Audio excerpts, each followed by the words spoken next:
ಸಖತ್ತಾಗಿದೆ ಅಲ್ಲ.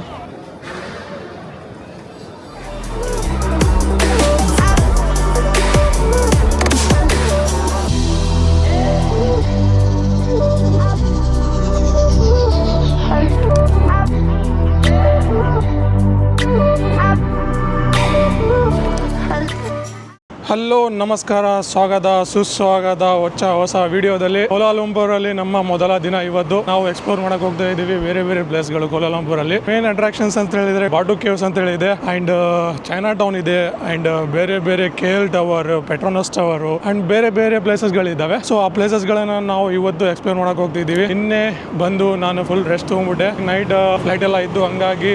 So ಮಲೇಷಿಯಾದ history ಬಗ್ಗೆ ಹೇಳ್ಬೇಕಂದ್ರೆ 2000-3000 ವರ್ಷಗಳ ಹಿಂದೆ ಒಂದು ಇನ್ಹ್ಯಾಬಿಟೆಡ್ ಪ್ಲೇಸ್ ಆಗಿದ್ದು. ಅಂದರೆ ಕಾಡು ಜನಾಂಗದ ಜನಗಳು ಆ್ಯಂಡ್ ಬೇರೆ ಬೇರೆ ಜನಾಂಗದ ಜನಗಳು ಇಲ್ಲಿ ಇದ್ರು. ಅದಾದಮೇಲೆ ಇಲ್ಲಿ ಹಿಂದೂ ಆ್ಯಂಡ್ ಬುದ್ಧಿಸಮ್ ಇನ್ಫ್ಲುಯೆನ್ಸ್ ಬರುತ್ತೆ. 15th ಸೆಂಚುರಿಯಲ್ಲಿ ಮಲಾಕಾ ಸುಲ್ತಾನೇಟ್ ಅಂತೇಳಿ ಅದರ ರೂಲ್ ಬರುತ್ತೆ, ಆ ಕಿಂಗ್ಡಮ್ನ ರೂಲು. ಅವಾಗಿಂದ ಇಲ್ಲಿ ಟ್ರೇಡಿಂಗ್ ಜಾಸ್ತಿ ಆಗುತ್ತೆ. ಸೊ ಮಲೇಷಿಯಾ ಇಸ್ಲಾಮಿಕ್ ಆಗಿ ಕನ್ವರ್ಟ್ ಆಗಿದ್ದೆ ಮಲಾಕಾ ಸುಲ್ತಾನೇಟ್ ಕಿಂಗ್ಡಮ್ ಬಂದಾಗಿಂದ.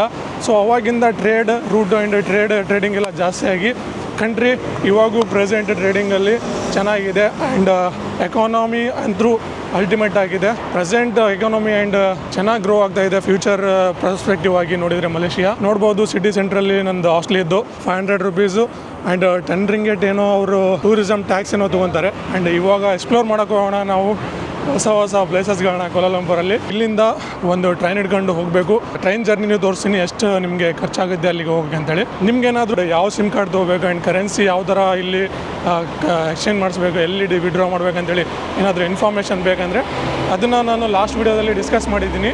ಸೊ ಅಲ್ಲಿ ಹೋಗಿ ನೀವು ನೋಡ್ಬೋದು. ಸೊ ಇಲ್ಲಿ ಮೆಟ್ರೋಲ್ಲಿ ನೀವು ಟಿಕೆಟ್ ಪರ್ಚೇಸ್ ಮಾಡೋದು ಹೆಂಗೆ ಅಂತ ಹೇಳಿದರೆ ಇಲ್ಲಿ ನೋಡಿ, ಈ ಥರ ಒಂದು ಮಷಿನ್ಸ್ ಇರ್ತವೆ. ಸೊ ಈ ಮಿಷಿನ್ಸಲ್ಲಿ ನೀವು ಹೋಗಬೇಕು. ಇಲ್ಲಿ ಹೋಗಿ ಇಂಗ್ಲೀಷ್ ತೊಗೊಂಡು ನಮಗೆ ಇವಾಗ KL ಸೆಂಟ್ರಲ್ಗೆ ಹೋಗಬೇಕು. ಈ ಲೈನ್ನ ನಾವು ಯೂಸ್ ಮಾಡ್ಕೊತೀವಿ. ಸೊ ಈ ಲೈನ್ನ ಯೂಸ್ ಮಾಡ್ಕೊಂಡು KL ಸೆಂಟ್ರಲ್ಗೆ ಹಾಕಿ ನೋಡಿ, ಇಲ್ಲಿ ತೋರಿಸ್ತಾ ಇದೆ 3.10 ಅಂದರೆ ಒಂದು $70 ಆಗ್ಬೋದು. ಬ್ಯಾಂಕ್ ಕಾರ್ಡ್ ಸೆಲೆಕ್ಟ್ ಮಾಡೋಣ.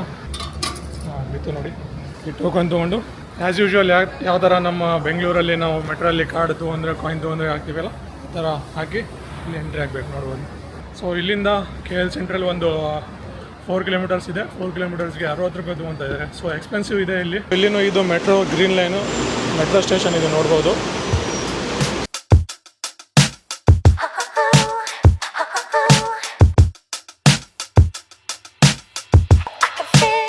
ಸೊ ನಮ್ಮ ಹಾಸ್ಟೆಲಿಂದ ಇವಾಗ ಪ್ರೆಸೆಂಟು ಇಲ್ಲಿಗೆ KL ಸೆಂಟ್ರಲ್ ತನಕ. ಆ್ಯಂಡ್ ಇವಾಗ ನಮಗೆ ಇಲ್ಲಿ KL ಸೆಂಟ್ರಲಿಂದ ಸ್ಪೆಷಲ್ ಟ್ರೈನ್ ಹಿಡಿಬೇಕಂತೆ. KTM ಅಂತ ಏನೋ ಇದೆ ಟ್ರೈನ್ ಹೆಸರು. ಸೊ ಆ KTM ಟ್ರೈನ್ ಹಿಡ್ಕೊಂಡು ನಾವು ಹೋಗೋಣ ಬಾಟು ಕೇವ್ಸ್. ಇದೇ ನೀವು ನೋಡ್ತಿದ್ದೀರಾ, ಇದು ಒಂದು bus station, railway station and mall ಇದರಲ್ಲೇ ಮಾಡಿಬಿಟ್ಟಿದ್ದಾರೆ ಎಲ್ಲ. ನೀವೇನಾದರೂ ಮಲೇಷ್ಯಾಗೆ ಬಂದರೆ, ಸೊ ನೀವೆಲ್ಲಾದರೂ ಹೋಗಬೇಕಂದ್ರೆ ಒಂದು ಪ್ಲೇಸಿಂದ ಇನ್ನೊಂದು ಪ್ಲೇಸಿಗೆ KL ಸೆಂಟ್ರಲ್ಗೆ ಬಂದರೆ ನೀವು ಇಲ್ಲಿಂದ ಬೇರೆ ಬೇರೆ ಪ್ಲೇಸಿಗೆ ಹೋಗ್ಬೋದು. ಬಾಟು ಕೇವ್ಸ್ ಓ ಗುರು, ಇಲ್ಲಿಯ ಸಿಸ್ಟಮ್ ಭಾಳ ಟಫ್ ಇದೆ ಗುರು, ಏನಂತ ಅರ್ಥ ಆಗ್ತಾ ಇಲ್ಲ. ನೋಡ್ಬೋದು, ಇದೆಲ್ಲ ರೈಲ್ವೆ ಸ್ಟೇಷನ್ ಹಿಂದೆ, ನನ್ನ ಹಿಂದೆ ಅಲ್ಲಿ ಮುಂದೆ ಕಾಣ್ತಿದೆಯಲ್ಲ ಕೌಂಟರು, ಅಲ್ಲಿ ಹೋಗಿ ಟಿಕೆಟ್ ತೊಗೋಬೇಕು. ಸೊ ಟಿಕೆಟ್ ತೊಗೊಂಡಿದ್ದೀನಿ, ರಿಟರ್ನ್ ಟಿಕೆಟು. ಒಂದು ಸೈಡ್ 2.25 ಏನೋ ಇದೆ ರಿಂಗೇಟು, 2 ಸೈಡ್ಗೆ ರಿಟರ್ನ್ ಟಿಕೆಟ್ಗೆ 5.20 cents ಏನೋ ಕಟ್ಟಾಗಿದೆ. ಲಾಸ್ಟ್ ಸ್ಟಾಪ್ ಬಾಟು ಕೇವ್ಸ್, ಇಲ್ಲಿಗೆ ಹೋಗ್ಬೇಕು ನಾವು. ಭಾಳ ಕನ್ಫ್ಯೂಷನ್ ಇದೆ ಗುರು ಇಲ್ಲಿ. ಸೊ ಈ KTM ಲೈನ್ ಅಂತೇಳಿ ಸ್ಪೆಸಿಫಿಕ್ ಆಗಿ ಬಾಟು ಕೇವ್ಸ್ ಬಿಟ್ಟಿದ್ದಾರೆ.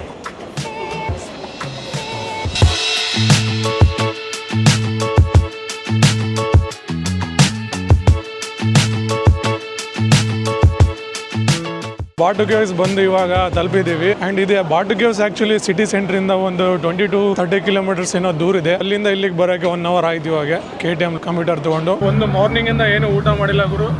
ಊಟ ಮಾಡಿಕೊಂಡು ನಿಮಗೆ ಬಾಟು ಕೇವ್ಸ್ ಕಡೆ ಕರ್ಕೊಂಡು ಹೋಗ್ತೀನಿ. ಮಲೇಷ್ಯಾದಲ್ಲಿ ನಿಮಗೆ ಊಟದ ಕೊರತೆ ಏನೂ ಆಗಂಗಿಲ್ಲ, ಯಾಕಂದರೆ ಇಲ್ಲಿ ಆಲ್ಮೋಸ್ಟ್ 50% ಜನಗಳು ಇಂಡಿಯನ್ಸ್ ಇದ್ದಾರೆ. ಅಂದರೆ ಇಂಡಿಯನ್ ಒರಿಜಿನ್, ಅವರ ತಾತ ಮುತ್ತಾತ ಕಾಲದಿಂದ ಇಲ್ಲೇ ಇದ್ದಾರೆ. ಅವರ ಹೋಟೆಲ್ಗಳು ಇಲ್ಲಿ ಬಹಳಷ್ಟು ಇದಾವೆ. ಆ ಹೋಟೆಲ್ಗಳಿಂದ ನಿಮಗೆ ಇಂಡಿಯನ್ ಊಟ ಸಿಕ್ಬಿಡುತ್ತೆ. ಚಿಕ್ಕ ½ ಲೀಟರ್ ವಾಟರ್ ಬಾಟಲ್ ನಿಂತು ಅಂದ್ರೂ 1.5 ರಿಂಗೇಟ್ ತೊಗೊಳ್ತಾರೆ. ಅಂದರೆ $30 ಆಗುತ್ತೆ. ನೀವು ಚೀಪಲ್ಲಿ ಏನಾದರೂ ಟ್ರಾವೆಲ್ ಮಾಡ್ತೀರಾ, ಬ್ಯಾಕ್ ಪ್ಯಾಕಿಂಗ್ ಮಾಡ್ತೀರಾ ಅಂದರೆ ಮಲೇಷ್ಯಾದಲ್ಲಿ ಸಾಧ್ಯ ಇಲ್ಲ. ಮಾಡ್ಬೋದು, ಆದರೆ ಭಾಳ ಕಷ್ಟ ಆಗುತ್ತೆ ನಿಮಗೆ. ಸೊ ಯಾಕೆ ಇಷ್ಟು ಎಕ್ಸ್ಪೆನ್ಸಿವ್ ಆಗಿದೆ ಮಲೇಷ್ಯಾ ಅಂತ ಹೇಳಿದ್ರೆ ಇಲ್ಲಿ ringgit value day by day ಮೇಲೆ ಹೋಗ್ತಾ ಇದೆ, ಎಕಾನಮಿ ಬಹಳ ಗ್ರೋ ಆಗ್ತಾ ಇದೆ. ಇಲ್ಲಿ ಮಲೇಷ್ಯಾದಲ್ಲಿ ಇಂಡಿಯನ್ಸ್ ಪಾಪ್ಯುಲೇಷನ್ ಜಾಸ್ತಿ ಇರೋಕೆ ಕಾರಣ ನಿಮಗೆ ನಾನು ಡಿಸ್ಕಸ್ ಮಾಡಿದ್ದೀನಿ. ರಾಮೇಶ್ವರಂ ವಿಡಿಯೋ ಏನಾದರೂ ನೀವು ನೋಡಿಲ್ಲ ಅಂದ್ರೆ ನೋಡ್ಬೋದು, ಅಲ್ಲಿ ಹೋಗಿ. ಈ ದೇಶದಲ್ಲಿ ನೀವು ಏನಾದರೂ ಪಬ್ಲಿಕ್ ಟ್ರಾನ್ಸ್ಪೋರ್ಟ್ ಯೂಸ್ ಮಾಡ್ತೀರಾ ಅಂದ್ರೆ rapid kale is best. And ನೀವೇನಾದ್ರೂ ಕ್ಯಾಬ್ ಸರ್ವಿಸ್ ನ ಯೂಸ್ ಮಾಡ್ಕೊಂತೀರಾ, ಯಾವ ತರ ನಮ್ಮ ಕಡೆ ಉಬರ್ ಮತ್ತೆ ಓಲಾ ಯಾವ ತರ ಇದೆ, ಇಲ್ಲಿ ಬೋಲ್ಟ್ ಅಂಡ್ ಗ್ರಾಬ್ ಅಂತ ಹೇಳಿ ಇದೆ. MRT ಅಂತ ಇದೆ ಒಂದು, ಅದರಲ್ಲಿ ಬಸ್ ಯೂಸ್ ಮಾಡ್ಕೋಬಹುದು. ಮಲೇಷ್ಯಾದಲ್ಲಿ ನೀವೇನಾದ್ರೂ ಸ್ಟೇ ಮಾಡ್ತಾ ಇದ್ದೀರಾ ಅಂತ ಹೇಳಿದ್ರೆ ನಿಮ್ಗೆ ಒಂದು ಟ್ಯಾಕ್ಸ್ ಪೇ ಮಾಡಬೇಕಾಗುತ್ತೆ. ನೀವು ಒಂದ್ ದಿನಕ್ಕೆ ಟೂರಿಸಂ ಟ್ಯಾಕ್ಸ್ 10 ರಿಂಗೇಟ್ ಏನೋ ತಗೊಂತಾರೆ. ಇಲ್ಲಿ ಬಾರ್ಡಿಗರ್ಸ್ ಬಂದು ನನ್ಗೆ ಗೊತ್ತಾಗ್ತಿಲ್ಲ ನಾನು ಇಂಡಿಯಾದಲ್ಲಿ ಇದೀನೋ ಇಲ್ಲ ಮಲೇಷ್ಯಾದಲ್ಲಿ ಇದೀನೋ ಅಂತೇಳಿ, ಯಾಕಂದ್ರೆ ಇಲ್ಲಿ ಅಷ್ಟು ಇಂಡಿಯನ್ಸ್ ಇದ್ದಾರೆ. ಅಂಡ್ ನನ್ನಿಂದ ನೀವು ಏನ್ ನೋಡ್ತಾ ಇದ್ದೀರಾ, ಹನುಮಾನ್ ಸ್ಟ್ಯಾಚು ಕೂಡ ಇದೆ ಹಿಂದಲ್ಲಿ, ಅದ್ರ ಪಕ್ಕದಲ್ಲೇ ಒಂದು ಗುಡಿ ಇದೆ. ಅಂಡ್ ಮೇನ್ ಟೆಂಪಲ್ಗೆ ಹೋಗೋಕ್ಕಿಂತ ಮುಂಚೆ ಸ್ವಲ್ಪ ಡಿಸ್ಕಸ್ ಮಾಡೋಣ ಇದರ ಹಿಸ್ಟ್ರಿ ಬಗ್ಗೆ. ಬಾರ್ಡಿಗರ್ಸ್ ಯಾವ ತರ ಸೃಷ್ಟಿ ಆಯ್ತು, ಯಾವ ತರ ಇಲ್ಲಿ ಉಳ್ಕೊಂತು, ಯಾವ ತರ ಬಂತ ಅಂತೇಳಿ. ಇದು ನೋಡ್ತಾ ಇದ್ದೀರಾ ಗುಡ್ಡಗಾಡು ಪ್ರದೇಶ. ಈ ದೊಡ್ಡ ಬೆಟ್ಟ ಏನಿದೆ ನೀರ್ ಒಳಗಡೆ ಇತ್ತಂತೆ 400 ಮಿಲಿಯನ್ ವರ್ಷಗಳ ಹಿಂದೆ ನೀರ್ ಕೆಳಗಿತ್ತಂತೆ. ಯಾವ ತರ ಬರ್ತಾ ಡ್ರಾಸ್ಟಿಕ್ ಕ್ಲೈಮ್ಯಾಟಿಕ್ ಚೇಂಜ್ ಆಗ್ತಾ ಇಲ್ಲಿ ಒಂದು ಕೇವ್ ಫಾರ್ಮೇಶನ್ ಆಯ್ತಂತೆ. ಅವಾಗ ಇಲ್ಲಿ Indian influence and Hinduism and Buddhism influence ಬಂತು ಮಲೇಷ್ಯಾದಲ್ಲಿ. ಅವಾಗ ಇಲ್ಲಿ ಒಬ್ರು ಇಂಡಿಯನ್ ಒರಿಜಿನ್ ಅವರು 1891 ಒಂದು ಗುಡಿಯನ್ನು ಕಟ್ಟಬೇಕಂತೇಳಿ ರಾಮಾಯಣದ ಕಾಲದಲ್ಲಿ ಯಾವ ತರ ಏನೇನು ಇತ್ತು ಏನೇನಿಲ್ಲ ಅದು ಸ್ಟೋರಿ ಬಗ್ಗೆ ಗುಡಿಯಲ್ಲಿ ಎಲ್ಲ ಎಕ್ಸ್ಪ್ಲೇನ್ ಮಾಡಿದಾರಂತೆ. ಅವಾಗಿಂದ ಇಲ್ಲಿ ಇದು ಒಂದು ಹಾಟ್ಸ್ಪಾಟ್, ಮೇಜರ್ ಹಾಟ್ಸ್ಪಾಟ್ ಆಗಿದೆ ಮಲೇಷ್ಯಾದಲ್ಲಿ. ಮೇನ್ ಅಟ್ರಾಕ್ಷನ್ ಇದು. ಈ ಗುಡಿಗೆ ಮಾತ್ರ ಮಸ್ಟ್ ಅಂಡ್ ಶುಡ್ ವಿಸಿಟ್ ಮಾಡ್ತಾರೆ. ಸೊ ವಿಸಿಟ್ ಮಾಡಿನೇ ಹೋಗ್ತಾರೆ, ಇಲ್ಲಾಂದ್ರೆ ಇಲ್ಲಿಂದ ಅವರ ಟ್ರಿಪ್ ಸಾರ್ಥಕವಾಗಲ್ಲ. ಮುಂದೆ ಈ ಗುಡಿಗೆ ಸ್ಟೆಪ್ಸ್ ಇದಾವೆ, ಕಲರ್ಫುಲ್ ಸ್ಟೆಪ್ಸ್. ಸೊ ಬಹಳ ಬ್ಯೂಟಿಫುಲ್ ಆಗಿ ಕಾಣ್ತವೆ. ನೋಡ್ಬೋದು ಎಷ್ಟೊಂದು ಟೂರಿಸ್ಟ್ಗಳು ಬಂದಿದ್ದಾರೆ ಇವತ್ತು. ಅಂಡ್ ಮುಂದೆ ನಿಮಗೆ ಕಾಣ್ತಾ ಇದೆಯಲ್ಲ ಲಾರ್ಡ್ ಮುರುಗನ್ ಅವರ ಸ್ಟ್ಯಾಚು ಗೋಲ್ಡನ್ನು ನೋಡಿ ದೋಸ್ರೆ. ನಾನು ಇವಾಗ ಬಂದಿದ್ದೀನಿ, ಹಿಂದೆ ನೋಡ್ಬೋದು ಇದೇ ಬಾಟು ಕೇವ್ಸ್. ಮುಂದೆ ಹೋಗ್ಬೇಕಲ್ಲಿ, ಮುಂದೆ ಹತ್ಕೊಂಡು ಹೋದ್ರೆ ಬಾಟು ಕೇವ್ಸ್. ಅಂಡ್ ಅದು ಹಿಂದೆ ಸ್ಟ್ಯಾಚು ಕಾಣ್ತಾ ಇದೆ. ಆ statue lord Murugan statue 42.5 metre ಉದ್ದ ಇದೆ ಅಂತೆ. One of the tallest statue ಅಂತ ಹೇಳ್ತಾರೆ ವರ್ಲ್ಡ್ ಅಲ್ಲಿ. ಅಂಡ್ ಇದನ್ನ ಕಟ್ಟಿದವರು ತಂಬಾಸ್ವಾಮಿ ಪಿಳ್ಳೈ ಅಂತ ಮಲೇಷ್ಯಾದಲ್ಲಿ ಬಂದಿದ್ರು, ಅವಾಗ ಇದನ್ನ ಕಟ್ಟಿದ್ರಂತೆ. ಸೊ ಇದು ಕಂಪ್ಲೀಟ್ಲಿ ಒರಿಜಿನಲ್. 799 ಸ್ಟೆಪ್ಸ್ ಗಳನ್ನ ಹತ್ಕೊಂಡು ಮೇಲೆ ಹೋಗೋಣ. ಅಂಡ್ ಯಾವ ತರ ಇದೆ ಕೇವ್ ಅಂತೇಳಿ ನೋಡೋಣ ಮೇಲೆ ಹೋಗಿ.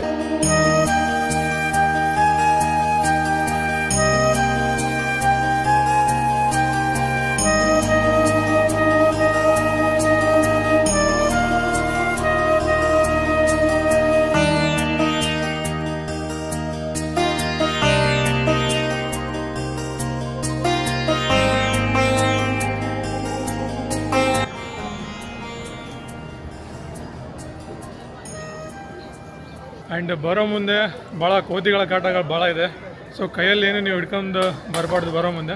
ಇವೆಲ್ಲ ಕೇವ್ ನೀವೇನು ನೋಡ್ತಾ ಇದ್ದೀರಾ, ಇದು ಕೇವ್ ಏನಿದೆ 400 ಮಿಲಿಯನ್ ಇಯರ್ ಹಿಂದೆ ಸೃಷ್ಟಿಯಾಗಿರೋದು. ಸೊ 400 ಮಿಲಿಯನ್ ಇಯರ್ ಹಿಂದೆ ಅಂತೇಳಿದರೆ ನೋಡ್ಬೋದು, ಯಾವ ಥರ ನೀವು ಲೆಕ್ಕ ಆಗ್ಬೋದು. ಆವಾಗ ಸೃಷ್ಟಿಯಾಗಿದ್ದು. ಆದರೆ 1851 ಇಲ್ಲಿ ನಮ್ಮ ಇಂಡಿಯನ್ ಹಿಂದೂ ಕಮ್ಯುನಿಟಿ ಏನಿದ್ದಾರೆ ತಮಿಳಿಯನ್ಸು, ಅವರು ಇಲ್ಲಿ ಗುಡಿ ಕಟ್ಟಿರೋದು. ಆ ಗುಡಿನ ಇಲ್ಲಿ ನೋಡ್ತಿದ್ದೀರಾ ಮುಂದೆ ನೀವು. ಇಲ್ಲಿ ಬರ್ಬೇಕಂದ್ರೆ ನಿಮಗೆ ಯಾವುದೇ ಎಂಟ್ರಿ ಫೀಸ್ ಏನಿರಂಗಿಲ್ಲ, ಎಲ್ಲ ಫ್ರೀ ಆಗೇ ಇರುತ್ತೆ. ಫಸ್ಟ್ ಮುಂದೆ ಹೋಗಿ ಬರೋಣ. ಅಲ್ಲಿ ಮುಂದೆ ಫುಲ್ ಇನ್ನೂ ಎಷ್ಟು ಕೇವ್ ಇದೆ ಅಂತೇಳಿ ನೋಡ್ಕೊಂಡ್ ಬರೋಣ. ಆ ಟೆಂಪಲ್ ಒಳಗಡೆಯಿಂದ ನೋಡ್ಬೋದು, ಒಳಗಡೆ ಹೋಗೋದೇನು ಬೇಕಾಗಿಲ್ಲ, ಇಲ್ಲಿಂದನೇ ಕಾಣ್ತಾ ಇದೆ ಎಲ್ಲ. ಸೊ ಅದರಲ್ಲಿ ಈ ಟೆಂಪಲ್ ಅಲ್ಲಿ ಲಾರ್ಡ್ ಮುರುಗನ್ ಅವರ ಸ್ಟ್ಯಾಚ್ಯೂ ಇದೆ.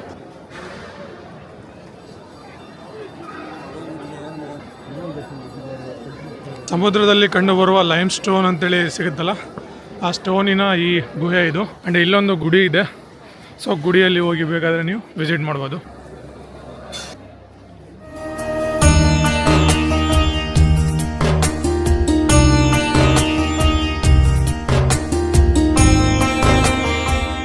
ಈ ಬಾಟು ಕೇವ್ಸ್ ಏನಿದೆ ವೀಕ್ಲಿ 7 ಡೇಸ್ ಓಪನ್ ಇರುತ್ತೆ.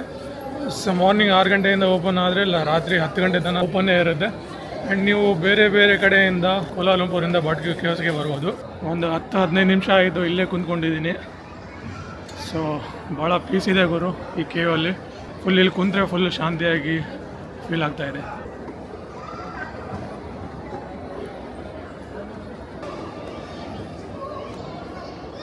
ಇದು ಒಂದು ಹಿಂದೂಯಿಸಮ್ನ ಗುಡಿ, ಆದರೆ ಇಲ್ಲಿ ಕೋಳಿಗಳೇ ಯಾಕೆ ಇಟ್ಟಿದ್ದಾರೆ ಗೊತ್ತಾಗ್ತಾ ಇಲ್ಲ. ಕೋಳಿಗಳಿಗೆ ಸಾಕಂದಿದ್ದಾರೆ ನೋಡಿ, ಇಲ್ಲಿ ಹೊರಗಡೆನೂ ಬಿಟ್ಟಿದ್ದಾರೆ. ಹಿಂಗೆ ನೀವು ತಪ್ಪು ಭಾವನೆ ಮಾಡ್ಕೋಬೇಡಿ. ಇಲ್ಲಿ ಮಲೇಷ್ಯಾದಲ್ಲಿ ಹಿಂದೂಯಿಸಮ್ ಯಾರು ಫಾಲೋ ಮಾಡ್ತಾರೆ, ಯಾರು ಹಿಂದೂಗಳಿದ್ದಾರೆ ಅವರೆಲ್ಲ ನಾನ್ ವೆಜ್ ಕೂಡ ತಿಂತಾರೆ. ಆ್ಯಂಡ್ ಮೇ ಬಿ ಈ ಕೋಳಿಗಳು ಯಾಕೆ ಸಾಕಿದ್ದಾರೆ ಅಂತೇಳಿದರೆ ವೀಕೆಂಡ್ ಬಂದರೆ ಇವುಗಳ ಕೆಲಸ ವೀಕೆಂಡ್ ಮಾಡೋಕ್ಕೆ ಅಂತ ಅಂದ್ಕೊತಿದ್ದೀನಿ. ಸೊ ನಿಮ್ಗೇನಾದರೂ ಗೊತ್ತಿದ್ರೆ ಯಾಕಂತೇಳಿ ಕಮೆಂಟಲ್ಲಿ ಹಾಕಿ.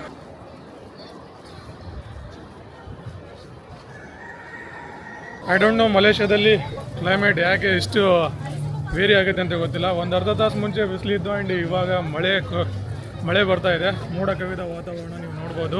ಇಲ್ಲಿ ಫಾರಿನರ್ಸ್ಗಳು ಇವ್ರ ಆಟಗಳೇ ನೋಡಬೇಕು. ಐ ಥಿಂಕ್ ಈ ವಿಡಿಯೋ ನಿಮಗೆ ಇಷ್ಟ ಆಗಿದೆ ಅಂತ ಅನ್ಕೊತೀನಿ. ನೀವು ಕಮೆಂಟ್ ಮಾಡಿ ನಿಮಗೆ ಇದರ ಬಾಡು ಕೇವ್ನ ಬಗ್ಗೆ ಗೊತ್ತಿತ್ತಾ ಮೊದಲು ಅಂತೇಳಿ. ಸುಸ್ವಾಗತ ಮತ್ತೆ ಇದೇ ವಿಡಿಯೋದಲ್ಲಿ. ಆ್ಯಕ್ಚುಲಿ ನಾನು ಚೈನಾ ಟೌನು, ಬುಕಿಟ್ ಬಿಂತಾಂಗ್ ಮತ್ತು ಬೇರೆ ಬೇರೆ ಟವರ್ಗಳಿದ್ದಾವೆ ಇಲ್ಲಿ ಕೌಲಾಲಂಪುರಲ್ಲಿ ಹೋಗಿ ತೋರಿಸ್ಬೇಕಂತೇಳಿದ್ದು. ಆದರೆ ಮಳೆ ಬಂದ್ಬಿಡ್ತು ಗುರು, ಇವತ್ತು ಹೋಗೋಕ್ಕಾಗಲಿಲ್ಲ. ಸೊ ಪೆಟ್ರೋನಾಸ್ ಟವರ್ ನಿಮಗೆ ಗೊತ್ತಿರಲೇಬೇಕು, ಜಗತ್ತಿನ ಅತಿ ದೊಡ್ಡ ಟ್ವಿನ್ ಟವರ್ ಬಿಲ್ಡಿಂಗು. ನೀವು ಆಲ್ಮೋಸ್ಟ್ ಕೇಳಿರ್ತೀರಾ ಆ್ಯಂಡ್ ನೋಡಿರ್ತೀರಾ. ಸೊ ಅದನ್ನು ಹೋಗಿ ಎಕ್ಸ್ಪ್ಲೋರ್ ಮಾಡೋಣ. ಇಲ್ಲಿಯ ಜನಗಳ ಟ್ರಾಫಿಕ್ ಸೆನ್ಸ್ಗಳು ಗುರು ನಿಜವಾಗ್ಲೂ ಕರೆಕ್ಟ್ ಲೇನ್ ಮೇಂಟೈನ್ ಮಾಡ್ತಾರೆ. ಎಲ್ಲ ಕಾರ್ಗಳು ಯಾವುದೇ ಗಾಡಿ ಇರಲಿ ಹೋಗೋದಿರಲಿ ಲೇನ್ ಡಿಸಿಪ್ಲಿನ್ ಅಂತೂ ಇದ್ದೇ ಇದೆ. ಜನಗಳು ಯಾರ ಜೊತೆನೂ ಮಾತಾಡೋಂಗಿಲ್ಲ, ತಮ್ಮ ಪಾಡಿಗೆ ತಾವಿರ್ತಾರೆ. ಆ್ಯಂಡ್ ಯಾರು ಇಂಟ್ರಾಕ್ಟಿವ್ ಅನಿಸ್ಲಿಲ್ಲ ಗುರು ಇಲ್ಲಿ ಮಲೇಷಿಯಾ ಜನಗಳು. ಆದರೆ ಇಲ್ಲಿ 50% ನಮ್ಮ ತಮಿಳಿಯನ್ಸೇ ಇದ್ದಾರೆ, ನಮ್ಮ ಇಂಡಿಯಾದ ಜನಗಳೇ ಇದ್ದಾರೆ. ಅಂದರೆ ಅವರ ಮುತ್ತಾತಗಳು ಇಲ್ಲಿ 100 years ಮುಂಚೆ ಇಲ್ಲಿ ಬಂದು ವಾಸವಾಗಿದ್ದವರು ಇದ್ದಾರೆ. ಆ್ಯಂಡ್ ಅವರ ತಲೆಮಾರುಗಳು ಏನಿದ್ದಾರೆ, ಅವ್ರ ಮಕ್ಕಳು ಮೊಮ್ಮಕ್ಕಳೆಲ್ಲರೂ ಮಲೇಷಿಯನ್ ಪಾಸ್ಪೋರ್ಟ್ ಹೊಂದಿರೋರು, ಮಲೇಷಿಯನ್ ಸಿಟಿಜನ್ ಹೊಂದಿರೋರು. ಆ್ಯಂಡ್ ಮಲೇಷ್ಯಾಗೆ ಬಂದು ನಾನು ನಿಜವಾಗ್ಲೂ ಶಾಕ್ ಆಗಿದ್ದೀನಿ ನೋಡಿ. ಇಲ್ಲಿಯ ಕ್ಲೀನ್ನೆಸ್ಸು ಆ್ಯಂಡ್ ಇಲ್ಲಿಯ ಕಲ್ಚರು ಆ್ಯಂಡ್ ಏನೋ ಇರಲಿ ಡಿಸಿಪ್ಲಿನ್ ಆಗಿದೆ. ಇಲ್ಲಿ ಒಂಥರ ಡೆವಲಪ್ಡ್ ಕಂಟ್ರಿಯಲ್ಲಿ ಇರ್ತಾವಲ್ಲ ಆ ಥರ ಇದೆ ಎಲ್ಲ ಸಿಸ್ಟಮು. ಇದು ಬಸ್ ಹೋಗ್ತಾ ಇದೆಯಲ್ಲ, ಈ ಥರ ಓಪನ್ ಸ್ಕೈ ಬಸ್ಸು, ಈ ಥರ ಟೂರ್ಗಳು ಕರ್ಕೊಂಡು ಹೋಗ್ತಾರೆ ನಿಮಗೆ. ಈ ಬಸ್ಗಳಲ್ಲಿ ನೀವು ಟೂರ್ಗೆ ಹೋಗ್ಬೋದು.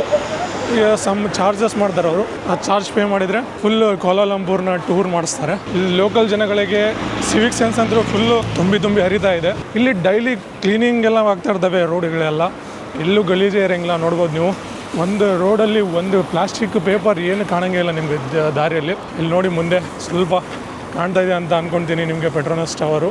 ಆ ಪೆಟ್ರೋನಾಸ್ ಟವರ್ ಮೇಲೆ ಹೋಗೋಕ್ಕೆ ಒಂದು ಚಾರ್ಜಸ್ ಬೀಳುತ್ತೆ. ಅಲ್ಲಿ ನಾವು ಹೋಗ್ತಾ ಇಲ್ಲ, ನಾವು ಬಜೆಟ್ ಟ್ರಿಪ್ ಮಾಡ್ತಾ ಇದ್ದೀವಿ. ಸೊ ನನ್ನ ಬಜೆಟ್ ಭಾಳ ಟೈಟಾಗಿದೆ ಈ ಟ್ರಿಪ್ಪಲ್ಲಿ.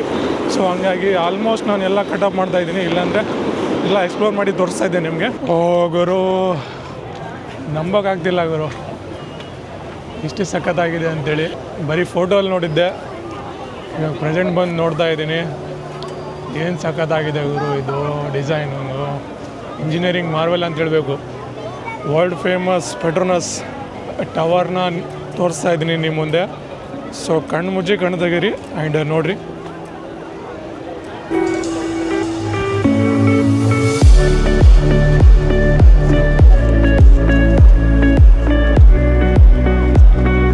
ಸಖತ್ತಾಗಿದೆ ಅಲ್ಲ.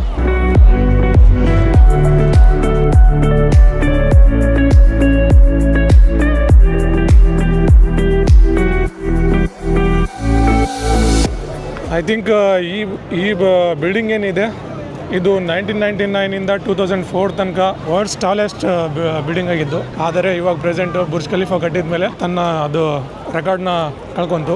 ಮಲೇಷ್ಯಾದಲ್ಲಿರುವ ಇನ್ನೊಂದು ಟಾಲೆಸ್ಟ್ ಟವರ್ ಇರೋದು ಮೆರಾಡೋ ಟವರು. ಆ ಟವರ್ನ ನಾನು ನಿಮಗೆ ತೋರಿಸ್ತೀನಿ ಮೇ ಬಿ ಆಮೇಲೆ. ಸೊ ಅದು ಇವಾಗ ಸೆಕೆಂಡ್ ಸ್ಥಾನದಲ್ಲಿದೆ. ವರ್ಲ್ಡ್ಸ್ ಟಾಲೆಸ್ಟ್ ಟ್ವಿನ್ ಟವರ್ ಇದು ಆಗಿದೆ. ಈ ಥರ ಟ್ವಿನ್ ಟವರು ನಮ್ಮ ಜಗತ್ತಲ್ಲಿ ಯಾವುದೂ ಇಲ್ಲ. ಜನಗಳು ಸ್ವಲ್ಪ ಕಡಿಮೆ ಇದ್ದಾರೆ ಇವತ್ತು. ಸೊ ನಿನ್ನೆ ನಾನು ನನ್ನ ಹಾಸ್ಟೆಲಲ್ಲಿ ಒಬ್ಬರು ಫ್ರೆಂಡ್ ಇದ್ದರು, ಅವ್ರ ಜೊತೆ ಬಂದಿದ್ದೆ. ಜನ ಜಾತ್ರೆ ಆಗ್ಬಿಟ್ಟಿದ್ದು. ಆದರೆ ಇವತ್ತು ಸ್ವಲ್ಪ ಮಳೆ ಆಗಿದ್ದ ಕಾರಣಕ್ಕೋಸ್ಕರ ಯಾರು ಜನಗಳು ಬಂದಿಲ್ಲ ಜಾಸ್ತಿ. ಜಪಾನಲ್ಲಿ ಒಂದು ಕ್ರಾಸಿಂಗ್ ಇದೆ ಅಲ್ಲ, ಸುಜುಕು ಕ್ರಾಸಿಂಗ್ ಏನು ಆ ಥರ ಆಗ್ಬಿಟ್ಟಿದೆ ಇಲ್ಲಿ ನೋಡಿ. ಇಲ್ಲಿಂದ ಅಂತೂ ಸ್ವಲ್ಪ ಸಖತ್ತಾಗಿ ಕಾಣ್ತಾ ಇದೆ ಟ್ವಿನ್ ಟವರು ನೋಡಿ. ವಾವ್, ಹೇಗಿದೆ ಟ್ವಿನ್ ಟವರ್ ಅಂತೇಳಿ ನೀವು ಕಮೆಂಟಲ್ಲಿ ಹಾಕಿ.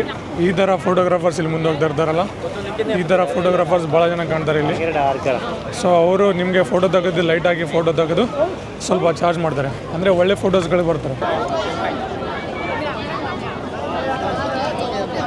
ಈ ಕಾರ್ ನೋಡಿ ಗುರು ಎಷ್ಟಿದೆ ಇದ್ರ ಗ್ರೌಂಡ್ ಕ್ಲಿಯರೆನ್ಸ್ ಅಂತೇಳಿ. ಗಾಲಿ ಎಲ್ಲ ಒಳಗಡೆ ಹೋಗಿದ್ದಾವೆ. ಈ ಥರ ಮಾಡಿಫಿಕೇಶನ್ ಭಾಳ ಮಾಡಿಸ್ತಾರೆ ಇಲ್ಲಿ ಕಾರ್ಗಳು.